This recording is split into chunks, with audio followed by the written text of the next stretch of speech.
Shalom. First and foremost, I want to give all of the praises and the glory to the Most High and His Son, Yahweh, Ba'ashem Yahushai, Ba'ashem Rakah Kwadash. And double honors to the apostles of the great millstone that have taught me this truth through the power of Yahweh Ba'ashem Yahushai, Yahweh Ba'ashem Yahushai Brakatham, to the 144,000, and I can't forget even the bishops as well. And it's your brother Laban. And I just want to address a few words from Ronald, Dalton Jr., which we've spoken about this guy before, but I forgot what it was that he went off on before. And this individual is saying that Africa has been deceived on how the Israelites didn't cross the Red Sea.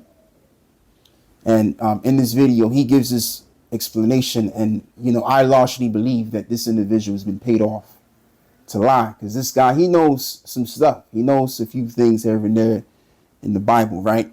And to lie, you have to know the truth. That's just how it goes. And that's what he's basically there to do. And he's talking to a guy that's, you know, I can tell by his accent, he's probably from somewhere in Africa. And what you have also in West Africa primarily, and even the brothers in South Africa, that a lot of them are waking up and they're realizing that they're Israelites. Jake is waking up. So you got heads like this, and then you have other heads that are there to really push Jake back into Christianity. And if that's not the case, you have a nigga like this that just came out that's trying to push Jake back into that Pan-Africanism. All right? Because they don't want Jake to claim their true biblical nationality, which is coming from the Most High. You know? And so what I want to do is we're going to play this video and we're going to get into it. So let me take my mic off and hear what he's saying. The Red Sea, you're getting into Saudi Arabia, across the body of water that the very Bible said was it's the Red Sea. No, because when you cross the Red Sea, you're getting into Saudi Arabia.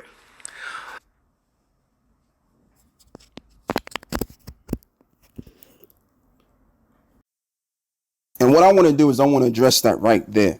Now, to be more precise, yes, they did cross the Red Sea. However, there's an area that they've crossed within the Red Sea. Okay, there's a particular gulf that they've crossed, and it's called the Gulf of Suez. This is the area where Moses led the children of Israel out of Egypt. And what you'll see the Sinai Peninsula.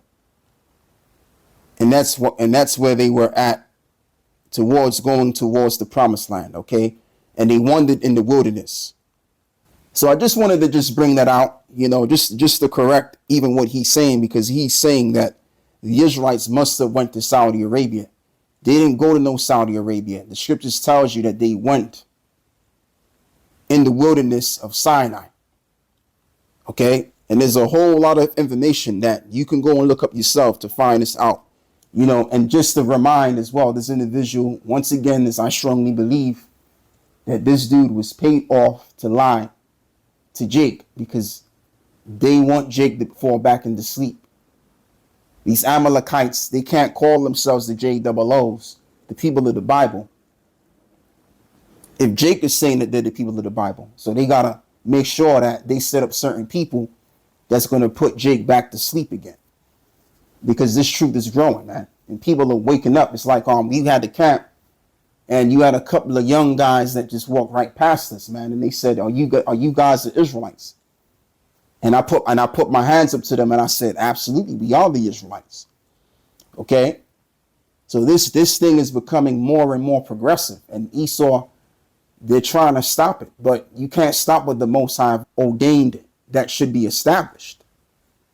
So enough of me talking. Let me continue to play this video. I'm going to take my mic off again.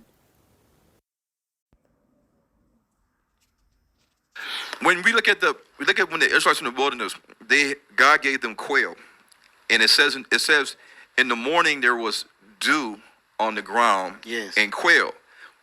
How can you have dew on sand? Ron, how did they manage to So now let's even read this. Let's get the book of Exodus 16, because that's what he's talking about.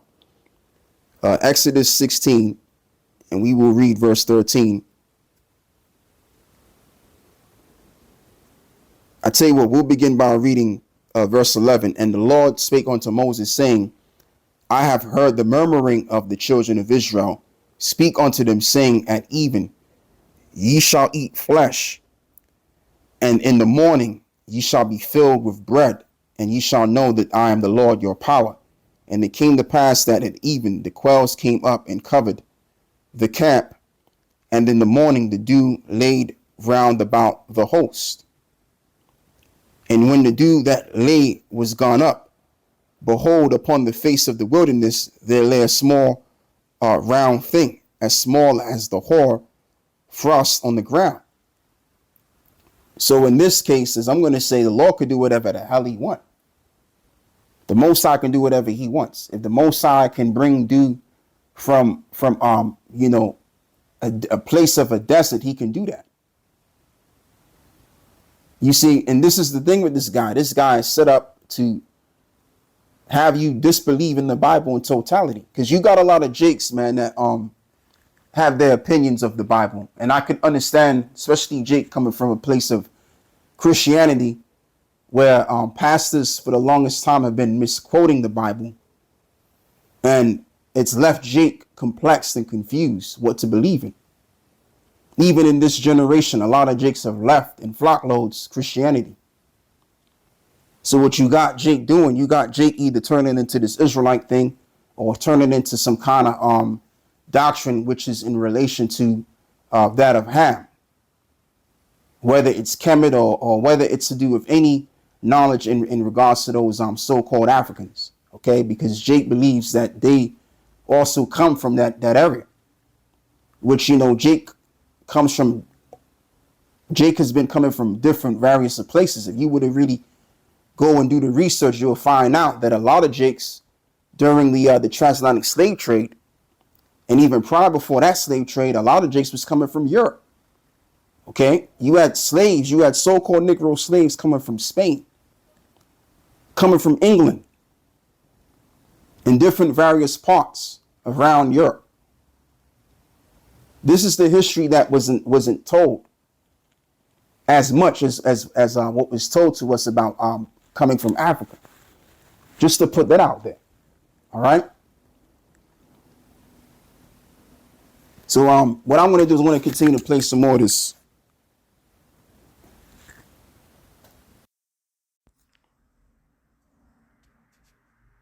deceive us for so long? What tools did they use? How do we get our people to understand that we've been deceived? How can you dispel that notion, that narrative? Easy. The Bible mentions the lions and leopards. It mentions that? In the Bible. Yeah, it mentions. Like Samson, he fought a lion. Oh, a lion. And he killed the lion. Awesome. King David killed a lion. Daniel and the lion's den. Lions are apex predators. So these apex predators, they have prey. In Africa, we should know what the lions like to eat. They like to eat the wildebeest, the African buffalo, giraffes, zebra, and big things like hippopotamus and even small elephants. Hold on, Brother Ron. Let me challenge you on that one. Because it also speaks of a bear, right? There are no bears in Africa, not that I know of. I know there are some bears in the Middle East. Yep. So let's clarify that one. Guess what?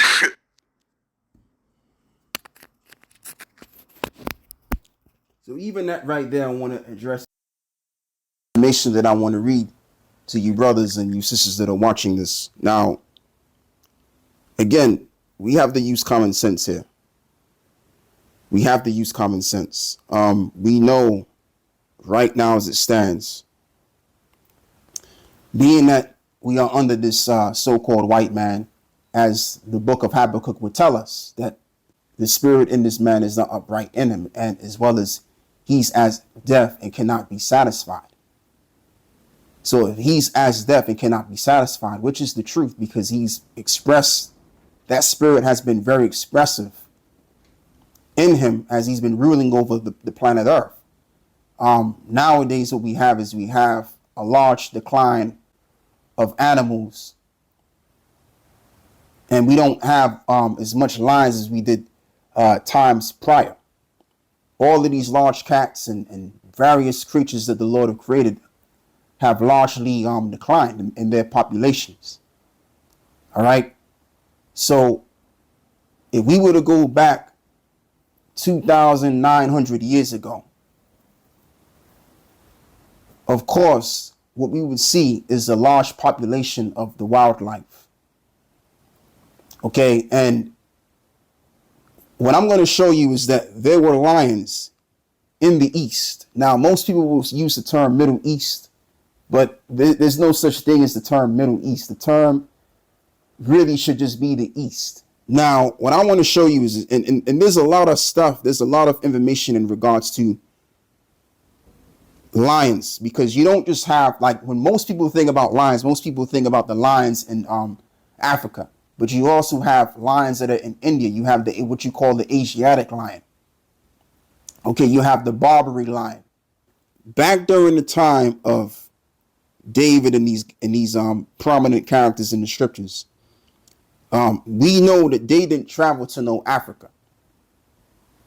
They were most likely in the areas surrounding where they stayed. Okay, so obviously there were lions roaming around, because of course, if let's just say you have a group of lions originating from, let's just say Saudi Arabia, or let's just say an area closer to Israel. Okay. If there's a large population of lions that originate from an area near Israel, again, common sense would dictate, because we know that even lions are nomadic. Lions even travel. So let's even include that. So let's just say back in those times, you had about 300 to maybe 400,000 lions roaming around at the time. Wouldn't there be lions? If that's a large population of lions in an area near Israel, wouldn't you have lions roaming around in Israel too? Of course. This is why the prophets, and as well as other prominent men that were kings, spoke about lions, because they saw them. Why would the men of the Lord speak about things they didn't see? All right. Now, anyway, I want to read this article, which is in Haaretz.com, which is a JOO website. And this reads, why were there lions in the town of biblical Israel? As predators or trophies.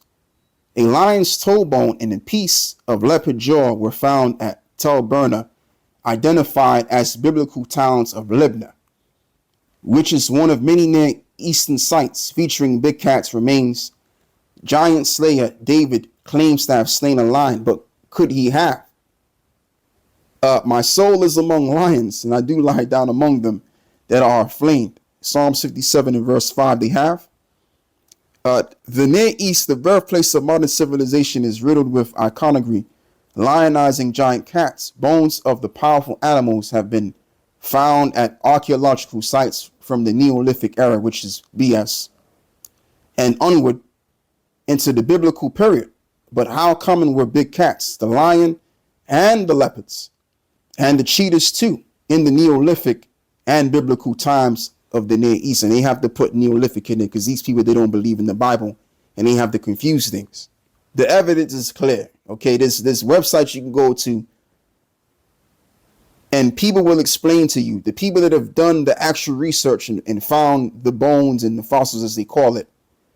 And, you know, they're going to lie and say, well, these fossil bones, these fossils are, 100,000 years old and all of this stuff. You got to pick out the bones, right? But the thing of it is, there are websites that do confirm the truth. Yeah, there's lies in these sites, but there lies the truth. You just got to pick out the bones.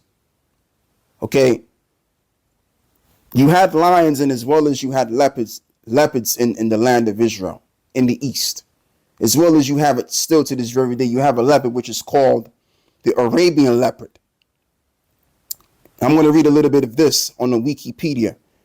Is the smallest leopard subspecies. It was described in 1830 and it's native to the Arabian Peninsula, where it was widely distributed and rugged, hilly, on montane terrain until the 1970s. Today, the population is severely fragmented and thought to decline continuously, with an estimated 45 to 200 individuals as of 2008, in 3 isolated subpopulations that are restricted to Western Saudi Arabia, Oman, and Yemen. So what is this guy talking about? But then again, this dude has been paid to lie so that our people don't return back to their true heritage. So without further ado, I'm going to play some more of this video.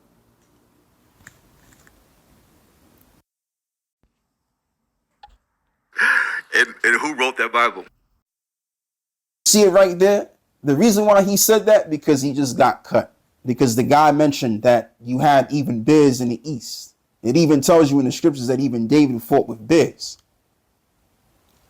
So he got cut and he's laughing. And then in his chuckling, he's saying, well, the Bible, you know who wrote that Bible?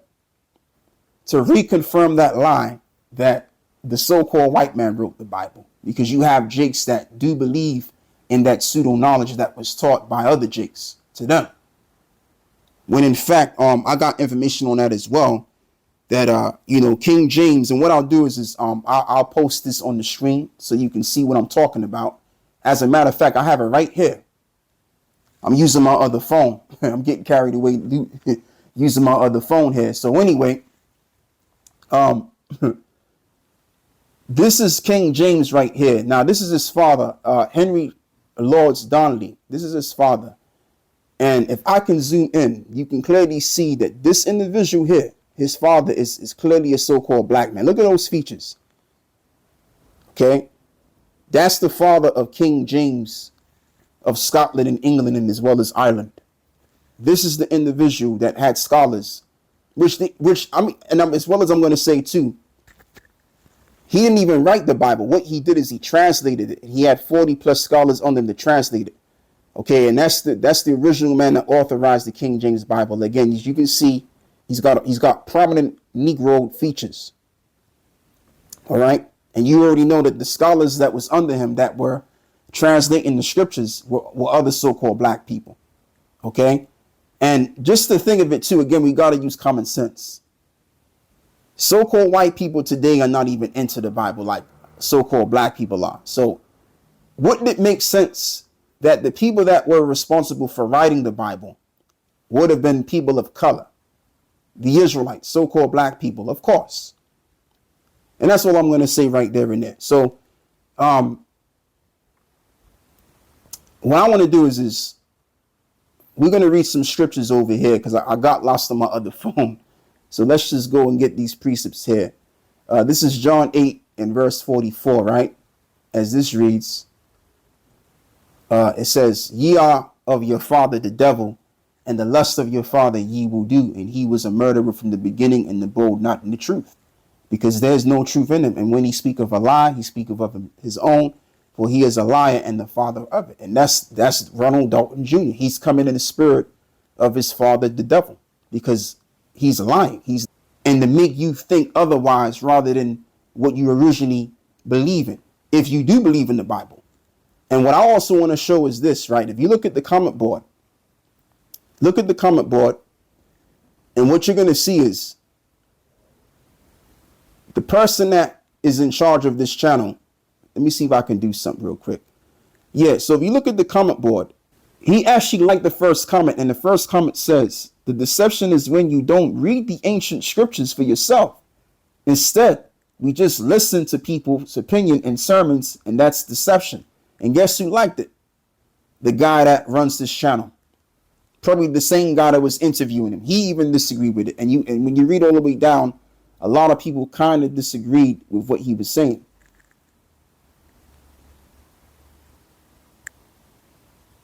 You know, people don't really take to what he just said on this video here. Because again, Jake is kind of waking up, and Jake is becoming more Let me use another word. Jake is becoming more independent when it comes to their research of things. All right. We live in a different world where we don't just take people's words as our truth anymore. All right. We do our own research. Now, I want to even read this as well from the book of, let me see if I can get rid of this.